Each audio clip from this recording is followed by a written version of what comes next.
What is up? Welcome back. We find ourselves in the car again, and they were right about the weather. The rain is here. Let me turn these off so they're not so noisy. But gotta go supply shopping again. Back to Astro. Gotta get an oil box, some brake cleaner, and then I'm on the hunt for a steam cleaner. So I want to stop by a recycle shop. Every recycle shop generally has Karcher used steam cleaners there. So I want to try and find a steam cleaner because I kind of want to get like into the nitty gritties of detailing this bay because it is just grimy and gross. So anyway, let's get some stuff. Astro, JDM Harbor Freight. Boom, great success at Astro, fully stocked on brake cleaner and stuff. So let's go to the recycle shop and see what we can find. Man, so many options, different models and such, like $30 to $100. So I'm gonna do some online research and come back, but there's power washes, steam cleaners. I just need something cheap. JDM Denny's. Ooh. I'm gonna do some yahooery, hit up the yahoos. Anyway, I'm gonna see what I can find online for like used decent deal steam cleaners, and to do some research on like power or what I need. I don't know, like there's a level of car detailing I've never really ventured into, but I think this might be the perfect candidate because some of that paint in the engine bay is nasty. Whoa.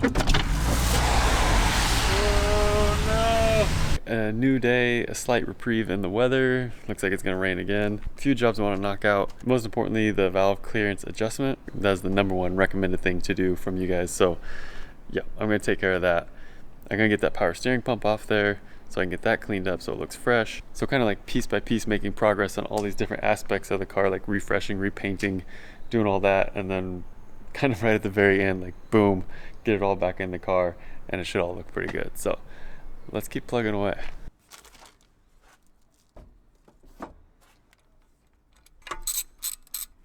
Power steering pump wasn't even tight in the engine. I guess it's been loose here the whole time. Good grief.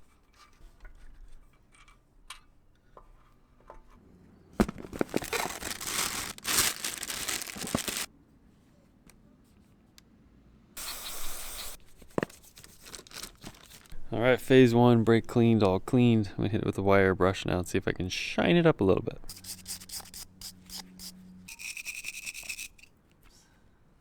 Not perfect, but much better. Maybe this is one of those situations where I should have got some like foaming cleaner and just let it sit on there, but I don't know, we'll see. For now, it's pretty good, it's cleaned up. I'm gonna get the brackets off the block.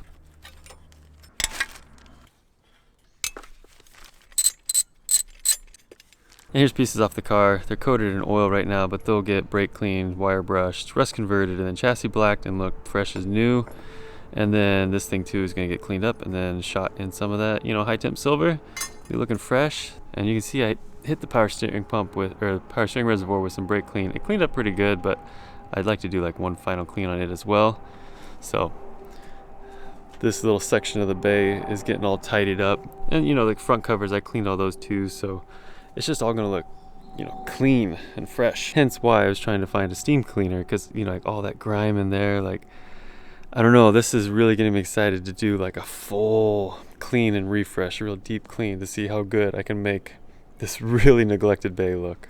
I want to pop the hood and be like, oh my gosh, like that looks really good. So moving right along, gonna do the valve clearance adjustment. Checking my feeler gauge set here, I've only got a 0.15 and a 0.20. 0.15 is on the tight side for the intake and 0.20 is on the loose side for the exhaust. So I'm just gonna check it and see how it comes out. Literally this set only has these two that fall within the specs that I need. After setting it to, you know, top dead center on #1, I gotta loosen those guys down there, slip my feeler gauge in there, check it, drag it, you know, we'll do it.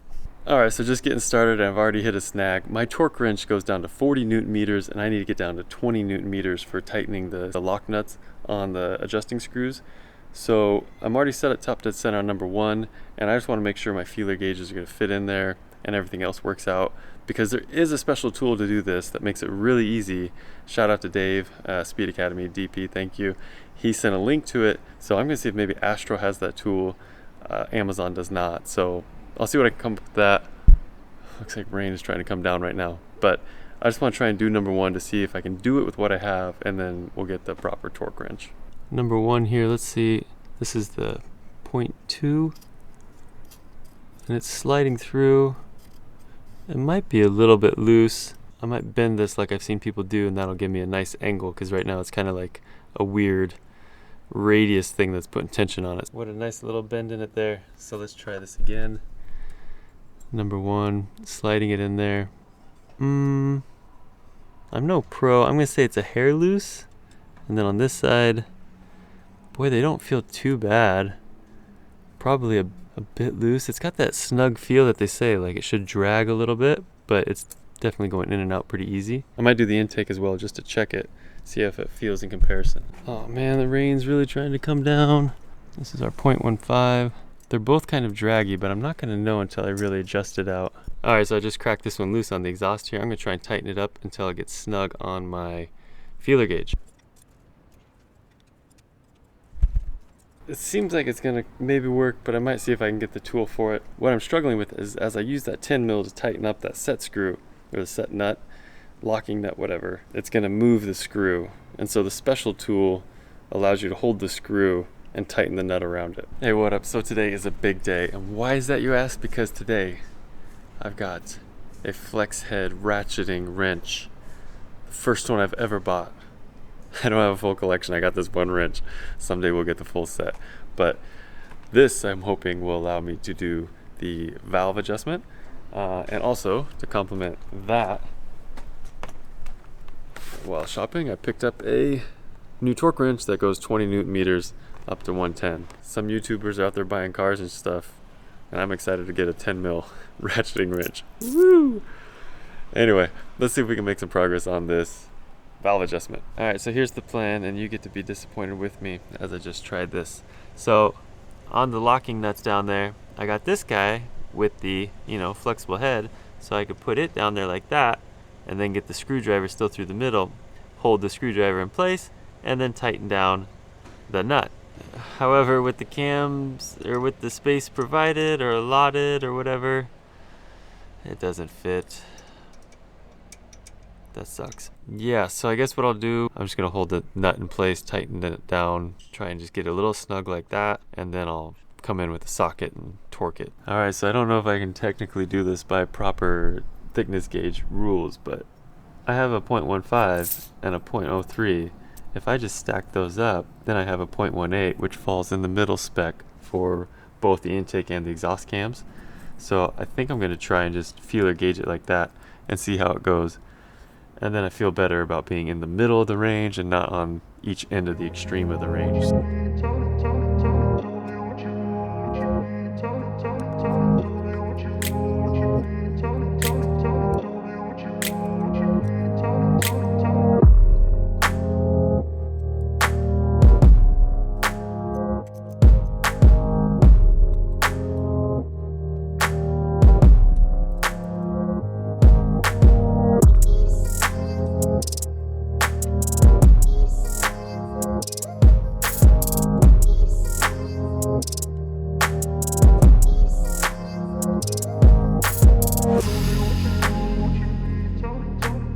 Took a 20 just as a comparison. See, I tried to set it at 18. 20's not going, so I think we're good there. So I think I got the process figured out. Not the most exciting thing to watch. So while I take care of this, let's jump back to Fuji Speedway. So behind me here is Fuji Short Course, which is a short, small lapping course. But in my mind, this might be my home test track for the DC2, because this you can just, I'm gonna oversimplify it, but you can just show up and drive it for like $25 for 25 minutes or something like that. So you can do a couple sessions during the day, and it's like 50 bucks versus, paying 150 bucks or whatever to do a full day of event. This is like my closest home accessible track, and I'm thinking this would be a good option for breaking it or shaking down the DC2 and, getting it faster, I suppose. But yeah, it's kind of cool to see this in person because I've been kind of thinking this in my mind. It's just like the main straight there, and it loops around, kind of tucks in over there, and then comes back over here,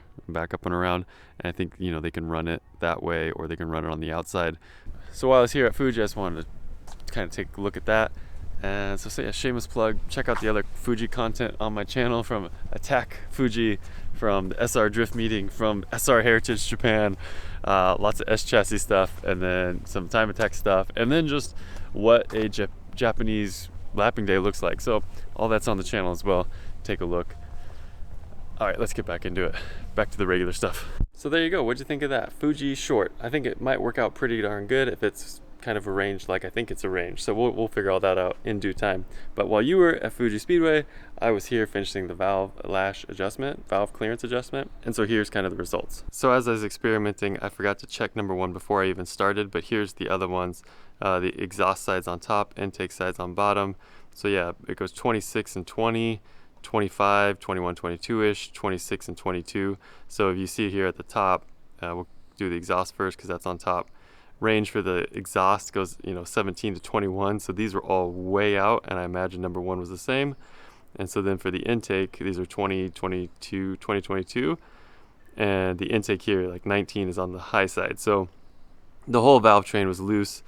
Good job to all you guys for recommending me do this so many times. I appreciate you guys mentioning it because I had no idea this was a thing for these cars. So like as I showed before, I ended up making an 18. So this is a 0.03 and a 0.15 stacked up.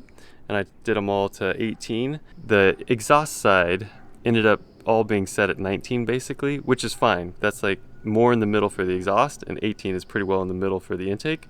So I went through and did everything one time, and then I just went through each cylinder again, checked everything, and I ended up final setting everything to 19 on the exhaust, 18 on the intake, and it worked out pretty slick. So I guess just some tips for you guys, tackling this yourself. Like me, a first timer, I'm not a pro, so I'm not gonna tell you like a how-to, but just set up different ranges. So this was, a 7 plus a 12 that's my 19 I was checking with. Here's my 18, here's my 20. And so just after you set it to 18, what cylinder are we on right now, just for example? We're pointing to the back, so we're on cylinder number 2, just right where we finished. So if I'm setting it to 18, that should slide in there snug like it does, but then I can come in here with my 19 and try and get it in there, and it's not doing anything. So just do those checks for yourself. And again, on the exhaust side, this is my 20. It should be set to 19. 20 doesn't go through. So just create those double checks for yourself, and then you can't really screw up. If it goes too tight, you just back it off and you tighten it again. Back it off, tighten it in, adjust, adjust, adjust. And sometimes it took me like 4 or 5 tries just to get one adjuster. What I did find to help a little bit was you can leave your thickness gauge in there while you're tightening your screws and stuff. And so you can just double check as you go if it's still a little bit loose, because it should just drag, slightly. Having the proper tool would have been nice, and I can definitely see where it's an advantage that you can hold the screwdriver, get good initial torque on it so nothing moves, and then come in with the torque wrench and get it. But a screwdriver on there, plus this on the outside just going a little bit, it worked okay. So if you don't have the tool or it's expensive in your area, don't worry about that.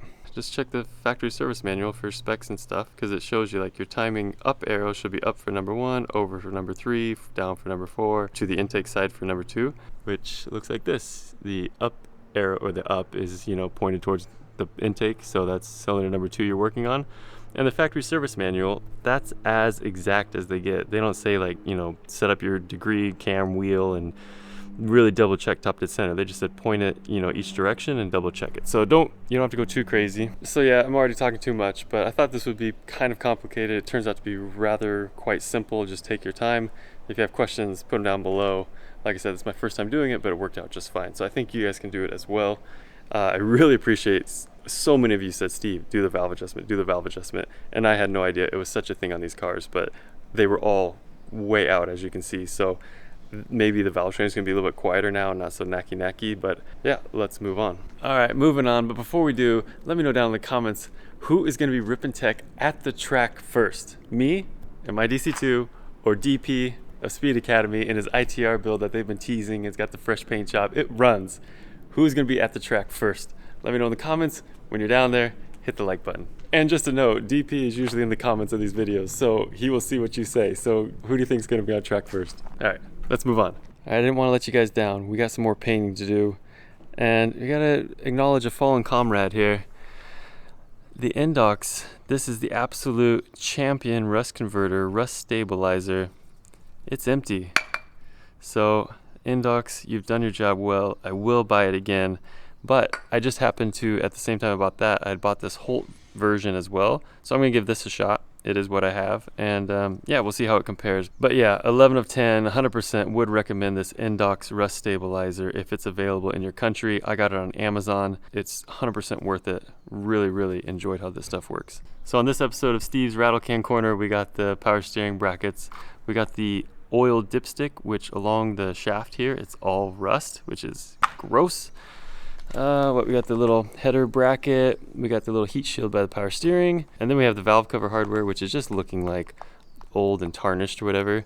This stuff's all available new, and I haven't priced it out, so it could be really cheap and not worth my time, but I think it'll clean up okay. And then the spark plug cover, which has been painted this terrible shade of red. I'd like to get it back to the silver, and I gotta figure out how to strip this off so the new stuff doesn't look all fisheye and bubbly like that, because the texture will show. There, look at that. And I gotta clarify, because Darko called me out in the last video for painting everything silver. I'd only originally bought 2 cans of this silver high temp paint. I didn't anticipate painting everything silver. I just used way less on the brakes than I thought it would, and this color has just kind of worked out for everything else as being the appropriate color. So there you go. Everything doesn't need to be silver, it's what I got, and it actually works. So let's paint some stuff.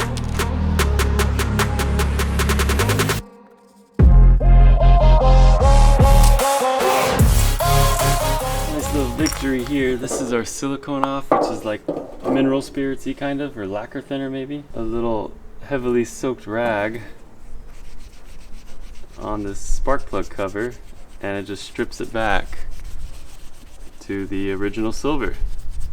So you can't even give me crap for wanting to paint this silver. So yeah, I'm just gonna finish stripping this, and then hopefully we'll be good to go here. Man, transformation of the car might be this guy right here. That is just stripped. I didn't repaint it, I didn't do anything. Just silicone off and a lot of rubbing, and you can rub it right out. So seeing this look like this really gets me excited for this. The ITR lip spoiler is done in the same terrible red. I might just do a little bit right now just to tease myself with how good this might look. No longer red.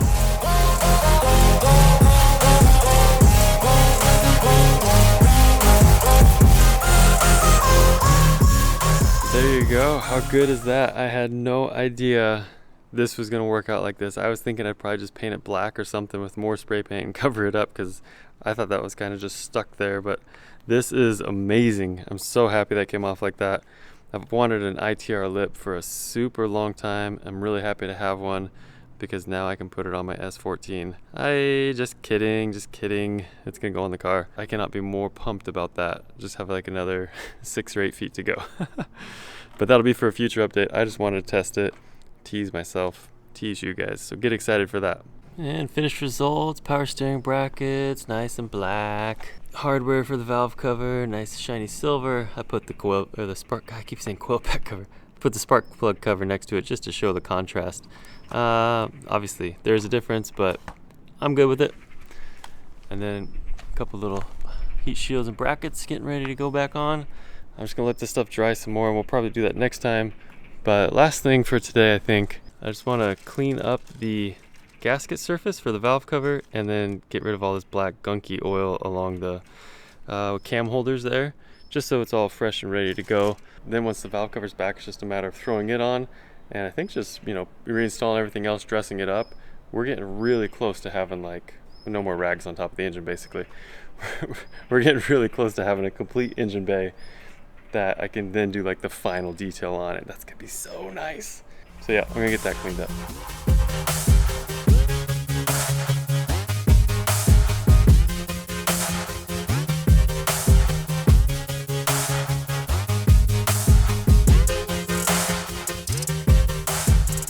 And boom, there you have it. Nothing too exciting, just all cleaned up. I went around to all these little like pockets where old black oil was pooling up in like each of these corners, obviously across the top of those cam holders there, down in here. I mean, just anywhere there's black oil just pooled up that doesn't flow back, I cleaned that out as well. So just, you know, getting things as fresh as I can, even across like the tops of these ridges here. And also got the flange surface here all cleaned up as well. Less of a dramatic transformation, but definitely less of the corrosion and stuff that was all along that edge before. All right, so that seems like a good place to wrap it up for today. Like not a crazy parts type day, just a cleaning day, a painting day, a valve lash day. So like just a ton of time things that hopefully will make the finished result look better, perform better, last longer. And yeah, get down in the comments. Who's making it on track first, me or DP? Comments now. Like button, notification, do all that stuff. You guys clicking on these videos in the first 24 hours and commenting and doing all that stuff in the likes really pushes the algorithm up. You can see the last video did like 4,000 views. So yeah, we'll catch you guys in the next one. Much love. Be well.